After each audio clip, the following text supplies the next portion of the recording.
ఉండవు. రాజులకు రాజువు, నీవు ప్రభులకు ప్రభుండవు. నీ ముఖము మనోహరమే, నీ పెదవులు దయారసమే. నీ ముఖము మనోహరమే, నీ పెదవులు దయారసమే. నీ నవ్వే నా బంగారమే, నీ చూపే నా కనికరమే. నీ నవ్వే నా బంగారమే, నీ చూపే నా కనికరమే.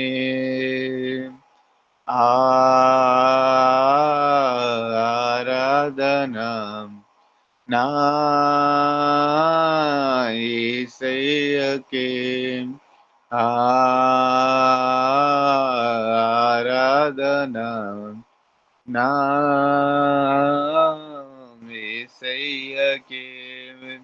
రాజులకు రాజువు, నీవు ప్రభులకు ప్రభుండవు. రాజులకు రాజువు, నీవు ప్రభులకు ప్రభుండవు.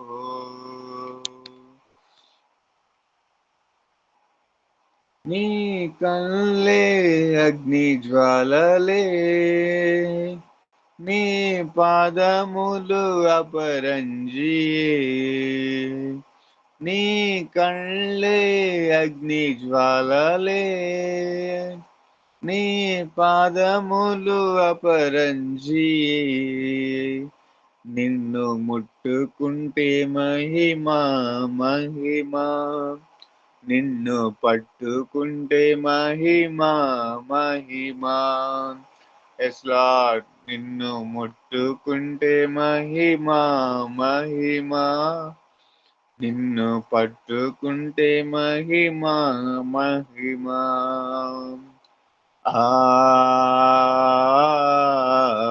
ఆరాధనా నా యేసయ్యకే, ఆరాధనా నా యేసయ్యకే. రాజులకు రాజువు, నీవు ప్రభులకు ప్రభుండవు. రాజులకు రాజువు, నీవు ప్రభులకు ప్రభుండవు. నీకు వందనాలు తాడు కట్టనా, ఆ స్తోత్రమను ఉయ్యాలియనా. నీకు వందనాలు తాడు కట్టనా, ఆ స్తోత్రమను ఉయ్యాలియనా. నీ పాదాల చెంత నాకు కొంచెం చోటు దయచేయవా. నీ పాదాల చెంత నాకు కొంచెం చోటు దయచేయవా.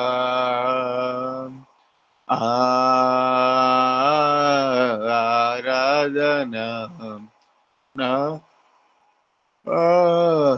యేసయ్యకే, ఆరాధనా నా యేసయ్యకే. రాజులకు రాజువు, నీవు ప్రభులకు ప్రభుండవు. రాజులకు రాజువు, నీవు ప్రభులకు ప్రభుండవు.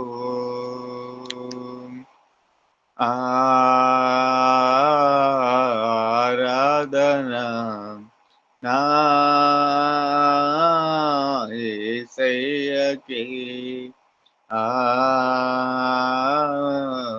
ఆరాధన నా యేసయ్యకే. అవును ప్రభువా, నీకు స్తోత్రం స్తోత్రం స్తోత్రం. హల్లెలూయా హల్లెలూయా. Thank you Lord, thank you daddy. నీకు వందనాలు వందనాలు స్తోత్రములు ప్రభువా. అయ్యా, నీవు రాజులకు రాజువై ఉండి ప్రభులకు ప్రభుడై ఉండి నైనా ఏ యోగ్యత లేని, ఏ ఎన్నిక లేని, అర్హత లేనటువంటి పాపులమైనటువంటి మమ్మల్ని అందరినీ కూడా ప్రభువా, ఇదిగో తండ్రి, నీ రక్తంతో కడిగినందుకు నాయనా వినలేనటువంటి స్తోత్రాలు నాయన. నీకు వందనాలు, కృతజ్ఞత స్థుతులు ప్రభువా.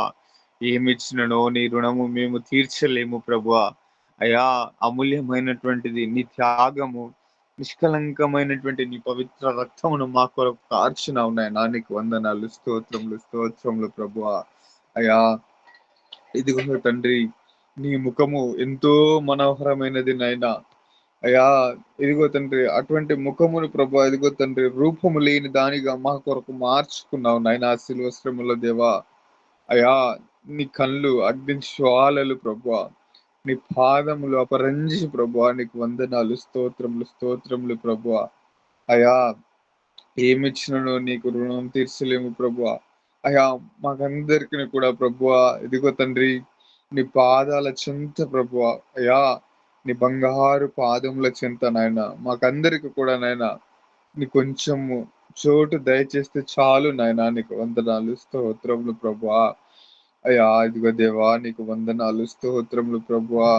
అయ్యా, ఈ లోకంలో ప్రభువా ఉన్నటువంటి అన్ని శ్రమల్లో నుండి ప్రభువా అయ్యా ఎదిరించుటకు మాకు శక్తిని, నీ పరిశుద్ధాత్మ శక్తిని మాకు దయచేయండి నాయనా. నీ సర్వాంగ కవచమును మాకు ధరింప చేయండి. నీ ఆదరణ కర్తతో ప్రభావ మమ్మల్ని నడిపించు దేవా. నీకు వందనాలు స్తోత్రములు స్తోత్రములు ప్రభువా. అయా, ఇదిగో తండ్రి, ఆరాధనకు యోగ్యుడా, నీకు వందనాలు స్తోత్రములు. అయ్యా, నీలాగా ప్రేమించే వారు లేరునైనా. నీకు వందనాలు స్తోత్రములు స్తోత్రములు ప్రభు. అయ్యా, నీవే మా ప్రాణమునైనా, నీవే మా సర్వము దేవా. నీకు వందనాలు స్తోత్రములు దేవా. నీ కృపతోటి, నీ దయతోటి నైనా అయా ఆరాధిస్తున్నటువంటి ప్రతి ఒక్క బిడ్డను ప్రభువా నీ దృష్టి ఉంచి మీరు చూడండి నాయన. అయా, మా అందరి హృదయాలను మీరు పరిశోధించి ప్రభువా మాలో స్థిర హృదయమును పుట్టించి నాయన.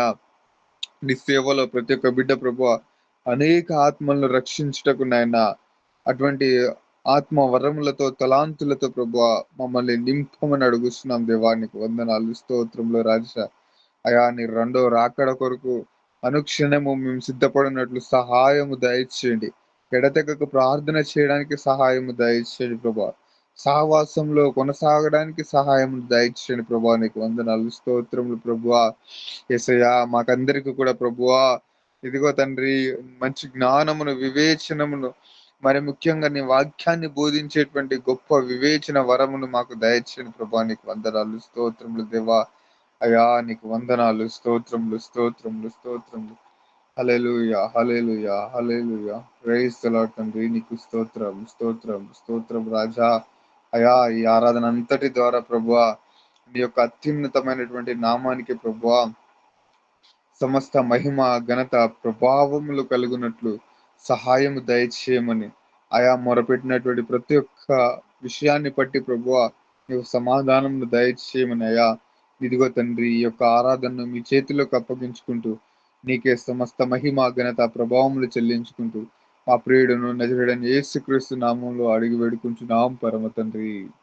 ఆమేన్ ఆమేన్.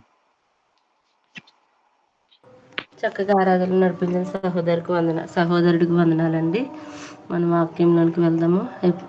సి హేమలత గారి మధ్యలో ఉన్నారు. ఎస్తేరు, ప్రార్థన చేయమ్మా వాక్యం నిమిత్తం. ప్రైజ్ లార్డ్ ఎస్తేరు.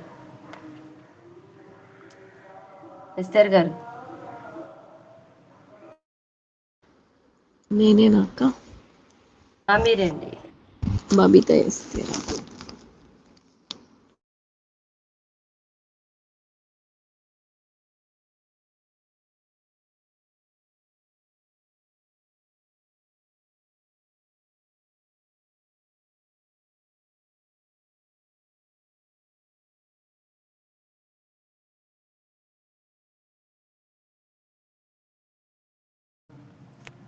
మా ఎస్తేర్ గారు మిమ్మల్ని చేయమన్నాను. సరే అండి. బబిత ఎస్తేర్ ప్రార్థన చేయ వాక్యం నిమిత్తం ప్రార్థన చేయమ్మా. ప్రార్థన. స్తుతి స్తోత్రములు స్తోత్రములు మహోదరుడు మహోన్నతుడు పరిశుద్ధుడు స్తోత్రములు. ఇటు రీతిగా ప్రభా ఉదయకాల సమయంలో ప్రభా నీ సన్నిధిలో చేరి మొరపెట్టడానికి మాకును మా అందరికి అవకాశం దయచేసిన దేవానికి స్తోత్రములు ప్రభా. ఇంతవరకు ప్రభా నాయన పాటల్లో ప్రభా నాయన ఆరాధనలు మీరే తోడే అన్నారు ప్రభా. అయా వాక్య ధ్యానం చేయుచుండగా ప్రభా నాయన ఆ బిడ్డని సిల్వ చాట్న మరుగుపరిచి నాయన అయా నీవే మాతో అందరితో నాయన మాట్లాడండి ప్రభా. అయా నాయన మీ మల్లమును ప్రభావ మా అందరికి దయచేయండి ప్రభావ. మేము విని గ్రహించే వారిని ఉండడానికి సహాయం చేస్తారని ప్రభావ. మీరే మాతో మాట్లాడతారని అతి త్వరలో రానేసే పరిశుద్ధ నామమున అడిగి వేడుకొనిచున్నాము తండ్రి. ఆమేన్. ప్రైజ్ లేదని ప్రార్థన చేసినాం పాప బబితకు వందనాలు. మన మధ్యలో ఎప్సీ గారు ఉన్నారు, వాక్యాన్ని పంచుకుంటారు. అందరూ శ్రద్ధగా మనము విందాము. ఎస్తేర్ గారు, ఎప్సీ గారు రండి, వాక్యం చెప్పండి. Praise lord brothers and sisters కి, గూగుల్లో పార్టిసిపేట్ చేసిన ప్రతి ఒక్కరికి నా యొక్క వందనాలు అండి. గూగుల్ మీట్ లో ఉన్న వారికి, బ్రదర్స్ కి సిస్టర్ కి నా వందనాలు. అలాగే ఈ అవకాశం కల్పించిన శామ్యుయల్ బ్రదర్ కి, రాజు బ్రదర్ కి, అలాగే సూజన్న సిస్టర్ కి నా యొక్క ప్రత్యేకమైన వందనాలు తెలియజేస్తున్నానండి. అయితే ఈరోజు నేను వాక్యం చెప్పాలనుకుంటానంటే చీకటి వెలుగు గురించి చెప్పాలనుకుంటున్నానండి. అయితే ఆ చీకటి అనేది అది సాతాను యొక్క క్రియ అన్నమాట. అయితే చీకటి అనగా అది పాపమును కలుగ చేసేది, అయితే వెలుగు లేకుండా చేసేటువంటి చీకటి. అయితే ఆదికాండము 1వ అధ్యాయము 2-3 వచనాలు ఏం చెప్తుందంటే, చీకటి అగాధ జలముల పైన కమ్మి ఉండెను, దేవుని ఆత్మ జలముల పైన అల్లాడుచుండెను. దేవుడు వెలుగు కమ్మని పలకగా వెలుగు కలిగెను. వెలుగు మంచిదైనట్లు దేవుడు చూచెను. దేవుడు వెలుగును చీకటిని వేరుపరచెను. దేవుడు వెలుగునకు పగలనియు చీకటికి రాత్రనియు పేరు పెట్టెను. అయితే ఇక్కడ పాత నిబంధనలో ఏంటంటే చీకటి జలముల మీద కమ్ముతుంది. అయితే కొత్త నిబంధనలు ఏంటంటే మనుషుల పైన కానీ చీకటి ఆవరించి ఉంది. చీకటి అంటే ఒక పాపము, అలాగే సాతాను సంబంధమైనది చీకటి క్రియలు. అయితే యెషయా 14:12-14 వరకు ఏంటి చెప్పిందంటే, సాతాను పరలోక రాజ్యము నుంచి ఆకాశ నుంచి దేవుడు అది కిందికి పడద్రోయబడింది. ఆ యొక్క సాతాను పాతాళ లోకంలోను భూమి మీద వ్యాపించింది. ఇప్పుడు భూమి మీద అనేక మంది మీద జనాలు అంటే దేవుని ఎరగని ప్రజల మీద సాతాను బాగా వారిలో పనిచేస్తూ ఉందన్నమాట. ఇప్పుడు అంత్య దినాల్లో దుర్దినాల్లో ఉంటున్నాము. ప్రతిరోజు అనేక ఘోరమైన న్యూస్లు మనము వింటా ఉన్నామన్నమాట. కూతురు తల్లిని చంపడము, భార్య భర్తను చంపడము. సాతాను తన యొక్క పని చేస్తా ఉంది. అంటే సమయము కొంచెమే ఉందని ప్రతి మనుషుల పైన చాలా ఇదిగా అది పనిచేస్తోంది. 1 పేతురు 5:8 గర్జించు సింహము వలనే ఎవరిని మృంగుదునా అని అది వెతుకుతా ఉంది సాతాను. అయితే సాతాను మనుషుల్ని శోధిస్తుంది. ఆ సాతాను మనుషుల్ని ఐక్యత లేకుండా చేస్తుంది. ఒక ద్వేషాన్ని కలిగిస్తా ఉంది సాతాను. కాబట్టి ఈ యొక్క అన్నిటికీ మనము మూలం ఎవరంటే ఒక వెలుగుకు, చీకటికి వెలుగు ఎలా ఇదో అయితే మనము వెలుగును ఆశ్రయించాలంటే ఒక జీసస్సే. కాబట్టి ఆ యొక్క వెలుగు మనిషికి ఎంతో అవసరమైంది. కాబట్టి ముఖ్యంగా మనిషికి కావాల్సింది ఆత్మ సంబంధమైన వెలుగు. ఆ యొక్క చీకటిని పారద్రోలడానికి ఒక వెలుగు ఎంతో అవసరం. ఆ యొక్క వెలుగు ఎవరంటే ఒక జీసస్. మనం ఎప్పుడైతే యేసుక్రీస్తుని ఆశ్రయిస్తే మనం వెలుగు సంబంధులుగా ఉంటాం. మనిషికి ముఖ్యంగా కావాల్సింది ఆత్మ సంబంధమైన వెలుగు. అయితే వెలుగు అనేది 2 రకాలుగా ఉంటుంది. సూర్యుని నుంచి వచ్చే వెలుగు, మనం దేవుణ్ణి ఆశ్రయించినప్పుడు వచ్చే వెలుగు. సూర్యుని వెలుగు ఈ భూమండలానికి వ్యాపించి ఉంది. ఎలా అంటే ఇప్పుడు మనకిక్కడ వెలుగు అంటే ఇప్పుడు భూమి గోళాకారంలో ఉంది కాబట్టి ఇక్కడ మనకు వెలుగు ప్రసరిస్తే అంటే మొత్తము ఒకేసారి భూమి మీద వెలుగు ప్రసరించడానికి ఉండదు. ఎట్లా అంటే ఇక్కడ మనకు పగలైతే అమెరికా సైడు నైట్ ఉంటుంది. అట్లనే అక్కడ నైట్ అయితే మనకిక్కడ పగలుంటుంది. అంటే ఒక ప్రాంతం ఒక చోట వెలుగున్నప్పుడు ఇంకొక చోట చీకటిగా ఉంటుంది. కానీ హ్మ్. అంటే సగం మాత్రం ఒక చోట వెలుగుంటది. మళ్ళీ ఇంకొక సగం చోట చీకటిగా ఉంటది. ఆహ్, అంటే భూమి పైన వెలుగనేది. కానీ ఆహ్, మనకందరికి వెలుగునిచ్చేది ఒక యేసుక్రీస్తు. మనుషులందరికీ ఆత్మ సంబంధమైన వెలుగు ఇవ్వడానికే యేసుక్రీస్తు ఈ లోకానికి వచ్చాడు. ఎప్పుడైతే యేసుక్రీస్తుని ఆశ్రయిస్తామో అప్పుడు మనము హ్మ్. వెలుగుగా ఉంటాము. అయితే ప్రభువు శరీరధారిగా భూమి మీదకి వచ్చిన తర్వాత ఆయన చేసిన బోధలు, ఉపదేశాల వలన మనిషి యొక్క జీవితం ఏమిటనేది అర్థమైతుందనమాట. హ్మ్. కాబట్టి ఆయన యొక్క బోధలు వల్ల అనేక మంది మారుతా ఉన్నారు. హ్మ్. కాబట్టి ప్రభు యొక్క బోధలు అర్థమైతే మనిషి నిజంగా ఆత్మ సంబంధమైన వ్యక్తిగా జీవిస్తాడు. ఎప్పుడైతే నిత్యత్వం కొరకు ఆలోచిస్తాడు. కాబట్టి ఆయన యొక్క బోధలు అనేకులకు ఒక మార్గదర్శకంగా ఉన్నాయన్నమాట. అయితే ఆ యొక్క తండ్రిని మనం యొక్క యేసుక్రీస్తుని మనం ఎప్పుడైతే ఆశ్రయిస్తామో అప్పుడు మనము వెలుగును ఇతరులకు పంచేవారిగా ఉంటాము. అయితే పరలోకమందున తండ్రి చిత్తాన్ని నెరవేర్చటానికి యేసుక్రీస్తు ఈ భూమి మీదకి వచ్చినాడు. అయితే ఆయన యొక్క చిత్తాన్ని నెరవేర్చడానికి భూమి మీదకి ఎప్పుడైతే జీసస్ ఈ యొక్క భూమి మీదకి వచ్చినాడో మరి ఆయన చిత్తంని నెరవేర్చాడు. అట్లనే మనం కానీ ఎప్పుడైతే యేసుక్రీస్తుని వెంబడిస్తామో అప్పుడు మనలో చీకటనేది ఎంత మాత్రమును ఉండదు. ఆయన యొక్క బోధలను మనం అనుసరించినప్పుడు చీకటి మనము అస్సలు ఉండదనమాట. అయితే యేసుక్రీస్తు లోకానికి, ప్రపంచానికి వచ్చినాడు. అయితే యోహాను 8:12లో ఏమని చెప్తుందంటే, నేను లోకమునకు వెలుగై ఉన్నాను. అయితే సూర్యుని యొక్క వెలుగు ఎలా ఉందంటే భౌతికమైన వెలుగు. కానీ ఆత్మ సంబంధమైన వెలుగు అంటే అది యేసుక్రీస్తే. యేసుక్రీస్తు ఈ లోకమునకు వెలుగై ఉన్నాడు. యేసుక్రీస్తును వెంబడించే వాళ్ళు ఎలా ఉంటారంటే ఒక జీవపు వెలుగులో ఉంటారు. అంటే ఒక వెలుగుగా మారిపోతారన్నమాట ఆయనను వెంబడిస్తే. ఇంకా ఆ వెలుగు ఒక దీప స్తంభములాగా దీపం మీద ఉన్నట్లుగా ఒక కొండ మీద ఒక పట్టణం ఎలాగైతే ఉంటుందో అట్లనే ఆయనను వెంబడించే వాళ్ళు ఒక దీప స్తంభంలాగా దీపంగా ఉంటారనమాట. ఒకటి యేసయ్య ఒక పాట పాడుతాను. నా దీపమును దేవా నువ్వు వెలిగించినావు. అవును సుడిగాలిలోనైనా జడివానలోనైనా. కాబట్టి మనము ఎప్పుడైతే ఆయన ఆశ్రయిస్తామో దేవుడు మన యొక్క చీకటిని వెలుగుగా ప్రసరింపచేస్తాడు. అలాగే ఇక్కడ యోహాన్లో ఏముందంటే 8:12లో నేను లోకమునకు వెలుగై ఉన్నానని వెలుగునై ఉన్నానని ఇక్కడ దేవుడు చెప్తున్నాడు. అలాగే ఇక్కడికి మనము ఎప్పుడైతే ఆయన వెంబడించినప్పుడు వెలుగుగా మారతామో ఇక్కడ మత్తయి 5:14, 15, 16లో ఏముందంటే మీరు లోకమునకు వెలుగై ఉన్నారు. మళ్ళీ అలాగే మీరు వెలిగించే వారిగా ఉన్నారని దేవుడు ఇక్కడ చెప్తున్నాడు. ఆయనని వెంబడించే వాళ్ళు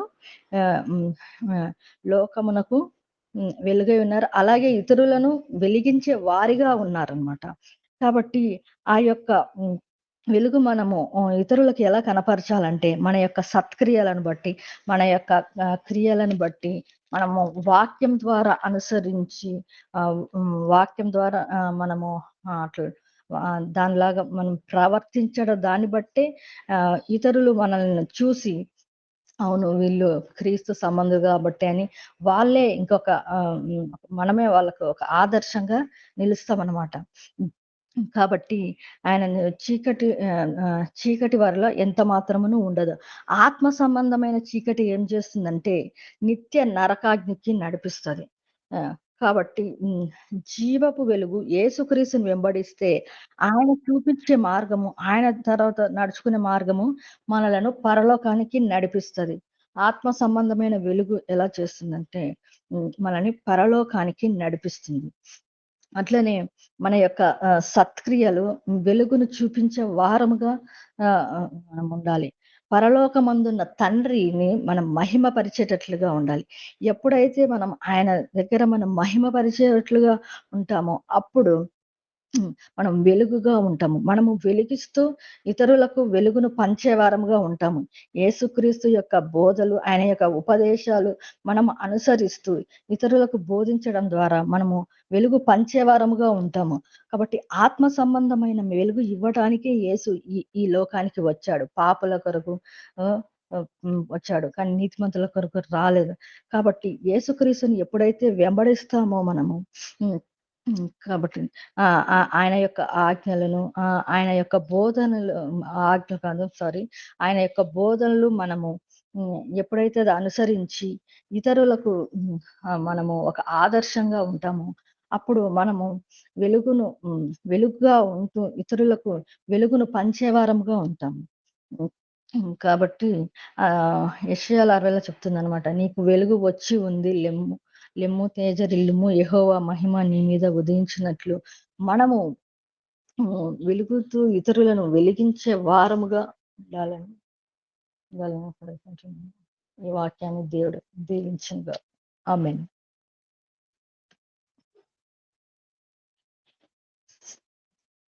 ప్రైజ్ లార్డ్ అండి. చక్కగా వెలుగు చీకటి గురించి వాక్యాన్ని గురించి చెప్పినటువంటి సహోదరికి నా హృదయపూర్వక వందనాలు. చివరి ప్రార్థన చేసుకుందామండి. చివరి ప్రార్థన సుసన్న గారు చేస్తారు. ఆశీర్వాదం రాజేంద్ర గారు ఇస్తారు. ఓకే, చేయండి.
మన తండ్రి అయిన దేవుని యొక్క ప్రేమ, కుమారుడైన యేసుక్రీస్తు యొక్క కృప, పరిశుద్ధాత్ముని అన్యోన్య సహవాసం దేవుని వాక్యపు వెలుగులో ఆత్మ సంబంధులుగా ఆత్మ ఫలములు ఫలించుటకు ముందుకు కొనసాగుచున్న సకల కోటి పరిశుద్ధులకు దేవుని కృప, కాపుదల, క్షేమం సదాకాలము ఆయన రాకడ పర్యంతము తోడుగా ఉండి విజయోత్సవములతో నడిపించునుగాక.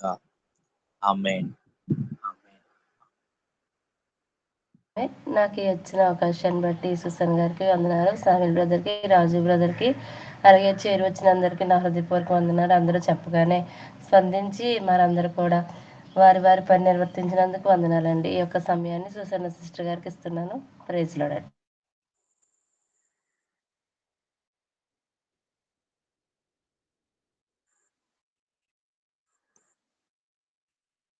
Sister praise Lord sister. Praise Lord రాజన్న, కృపక్క ప్రైజ్ లార్డ్, షార్నక్క ప్రైజ్ లార్డ్, షారక్క praise Lord, Naveen brother praise Lord, Esther గారు ప్రైజ్ లార్డ్. అందరికీ ప్రైజ్ లార్డ్ సిస్టర్స్. ఒక్క నిమిషం. అమిలన్న, రాజన్న ప్రైజ్ లార్డ్. అందరూ కీర్తనక్క ప్రైజ్ లార్డ్. ప్రైజ్ లార్డ్ అక్క.